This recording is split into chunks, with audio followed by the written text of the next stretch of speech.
स्वागत है दोस्तों, एक बार फिर से हमारे YouTube चैनल पर। दोस्तों, आज हम कक्षा 9वीं में विज्ञान में अध्याय 1 है आपका हमारे आसपास के पदार्थ। इस पाठ के अंतर्गत जो भी आपके प्रश्न उत्तर हैं जो आपकी परीक्षा के लिए महत्वपूर्ण है, उन प्रश्नों को हम यहाँ पर कवर करने की कोशिश करेंगे। तो अगर आपको हमारी ये वीडियो पसंद आए तो आप हमारे वीडियो को लाइक कर दीजिएगा, और अगर चैनल पर नए हैं तो चैनल को सब्सक्राइब ज़रूर कर दीजिएगा। तो चलिए दोस्तों, शुरू करते हैं हमारा वीडियो। यहाँ पर देखिए, हमारे एनसीईआरटी पाठ्य पुस्तक के पेज नंबर 4 पर जो आपको प्रश्न दे रखे हैं, उन प्रश्नों को हम यहाँ पर देखेंगे। प्रश्न पहला है हमारे पास, निम्नलिखित में से कौन से पदार्थ हैं? कुर्सी, वायु, स्नेह, गंध, घृणा, बादाम, विचार, शीत, नींबू पानी और इत्र की सुगंध। ये इतने हमें यहाँ पर नाम दे रखे हैं और हमें बताना है कि इनमें से कौन कौन से पदार्थ हैं। तो दोस्तों, सबसे पहले हमें ये पता होना चाहिए कि पदार्थ क्या होता है।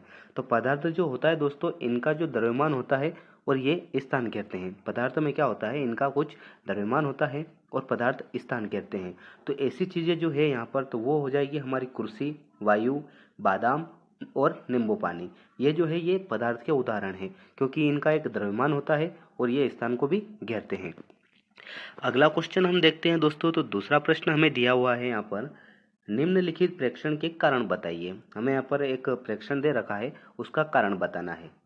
गर्मा गर्म खाने की गंध कई मीटर दूर से ही आपके पास पहुंच जाती है, लेकिन ठंडे खाने की महक लेने के लिए आपको उसके पास जाना पड़ता है। ऐसा क्यों होता है?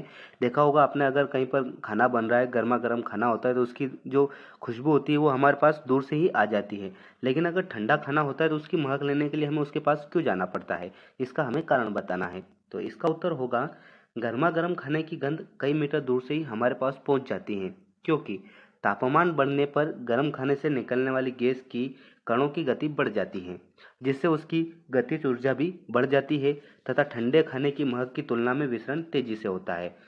गर्म खाने में क्या होता है दोस्तों, उसकी जो गैस की जो कण होते हैं उनकी गति बढ़ जाती है और उसकी जो गतिज ऊर्जा होती है वो भी बढ़ जाती है, जिसकी वजह से वो गंध हमें दूर से भी उसकी गंध आने लगती है। लेकिन ठंडे खाने की जो महक जो होती है उसमें विसरण कम होता है, अर्थात गैसों का जो विसरण होता है वो ठंडी गैसों की तुलना में बहुत तेजी से होता है।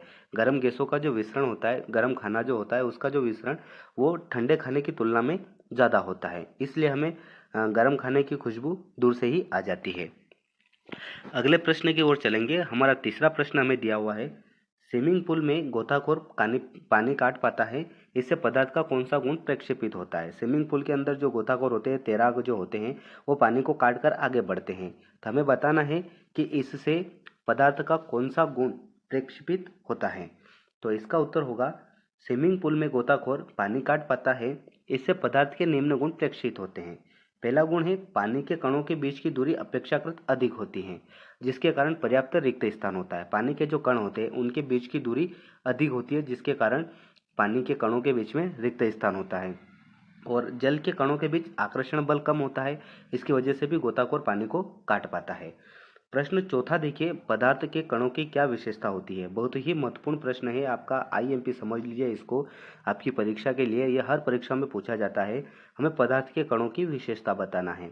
तो पदार्थ के कणों की विशेषता हो जाएगी दोस्तों, पदार्थ के कणों के बीच रिक्त स्थान होता है, पदार्थ के कण एक दूसरे को आकर्षित करते हैं, अपनी ओर खींचते हैं एक दूसरे कणों को, और पदार्थ के कण निरंतर गतिशील होते हैं। पदार्थ के अंदर जो कण होते हैं वो हमेशा चलते रहते हैं, गति करते रहते हैं।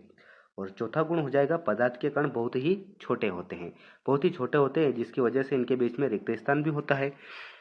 अब देखिए दोस्तों, आपकी एनसीईआरटी पुस्तक जो है उसके पेज नंबर 6 पर कुछ प्रश्न दिए हुए हैं। पेज नंबर 6 के प्रश्नों को हम यहाँ पर देखेंगे।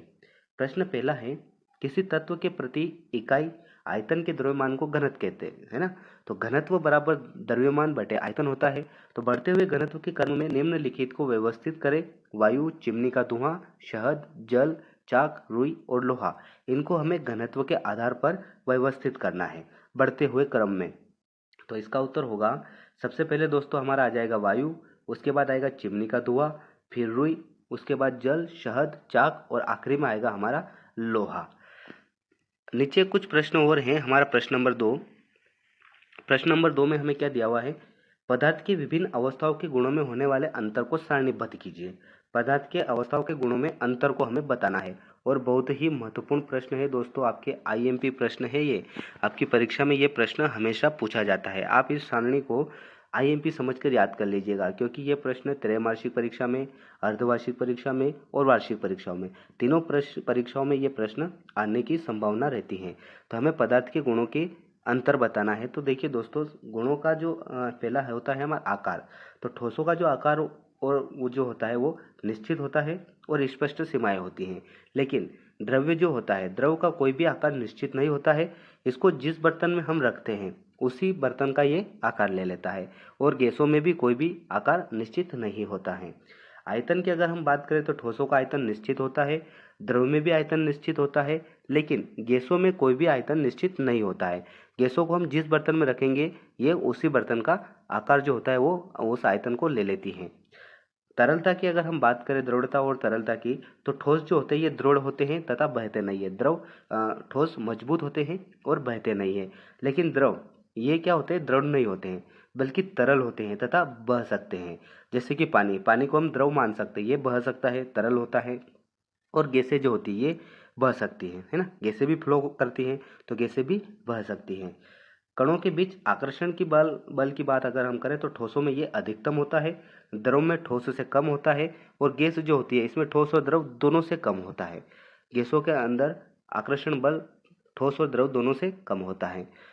कणों की स्थिति की बात करें तो ठोस में कण बहुत पास पास में होते हैं। द्रव में कणों के बीच की दूरी ठोस से ज़्यादा अर्थात पर्याप्त रिक्त स्थान होता है। लेकिन गैसों में क्या होता है, कणों के बीच बहुत अधिक रिक्त स्थान होता है, यानी कि ठोस और द्रव दोनों से भी ज़्यादा रिक्त स्थान होता है गैसों के अंदर। संपीड़ितता की अगर बात करें तो ठोसों में नगण्य होता है, यानी कि न के बराबर। द्रव में संपीड़ित होते हैं और गैस जो होती है ये अत्यधिक संपीड़ित होती है। सातवां होता है हमारा विसरण। तो ठोस में क्या होता है, एक ठोस पदार्थ दूसरे ठोस पदार्थ के साथ विसरित नहीं होता है। लेकिन द्रव में ठोस तथा गैसों का विसरण हो सकता है। और गैस में क्या होता है, गैसों का अन्य गैसों के साथ विसरण तीव्रता के साथ होता है। तो दोस्तों ये सारणी जो थी आपके लिए बहुत ही महत्वपूर्ण थी। आप चाहे तो वीडियो को रोक कर इस पूरी सारणी को नोट कर सकते हैं या आप इसका स्क्रीनशॉट बना सकते हैं, क्योंकि आपके तीनों परीक्षाओं में पूछी जाएगी। बाकी के प्रश्न दोस्तों हम दूसरे पार्ट में कवर करेंगे।